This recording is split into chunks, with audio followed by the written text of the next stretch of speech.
ছাত্র সমন্বয়কের নামে কয়েকজনকে উপদেষ্টার কাতারে বসাইয়া এদের ঘাড়ে সবকিছু রাইখা পুরোপুরি ভাবে আমার মনে হয় দায়িত্ব অবহেলা হয়েছে। বিগত সময়ে অনেক ধরনের অবহেলা হয়েছে। জুলাই অভ্যুত্থানে শহীদ পরিবার এবং যারা আহতদের যে পুনর্বাসনের যে ব্যবস্থাটা বলা হয়েছিল, এটা নিয়ে কিন্তু নানা রকমের প্রশ্ন রয়ে গেছে।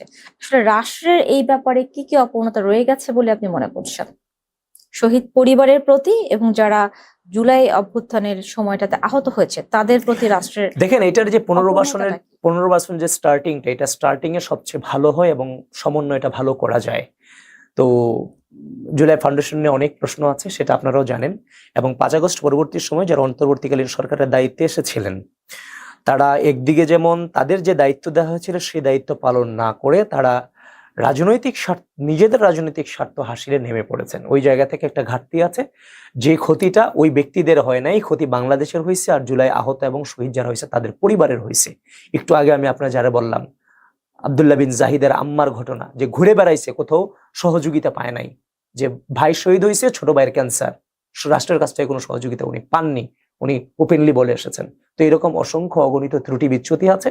কিন্তু 5 আগস্ট পরবর্তী সময় যে সরকারটা এসেছে, একটা এনজিও সরকার, কখনো আলটিমেটলি রাজনীতির ভাষাও বুঝবে না, মানুষের ভাষাও বুঝবে না। আর যেহেতু তারা সরাসরি গণঅভ্যুত্থান রাজনীতিতে সম্পৃক্ত না থেকে দায়িত্বশীল জায়গায় গেছে, তো সেই জায়গার ভিতরে রাষ্ট্রের প্রতি কিংবা জুলুম নির্যাতনের শিকার হওয়া মানুষের প্রতি কতটুকু দরদ, আসলে আমার মনে হয় না তারা সেটুকু ফিল করতে পারে।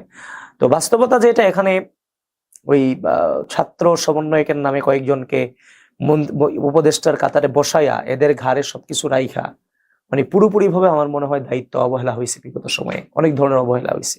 তো ওই জায়গার ভিতরে আহত এবং শহীদ পরিবার যারা আছে তাদের ক্ষেত্রেও দায়িত্বের অবহেলার কিছুটা হয়েছে।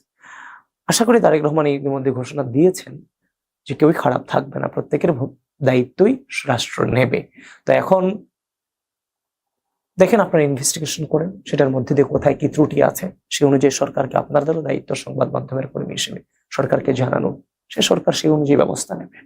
গতকালকেও দেখলাম শহীদের ভাইয়ের সাথে মায়ের সাথে প্রধানমন্ত্রী কথা বলতেছেন, সুতরাং প্রধানমন্ত্রী এই ব্যাপারে যথেষ্ট সহনশীল।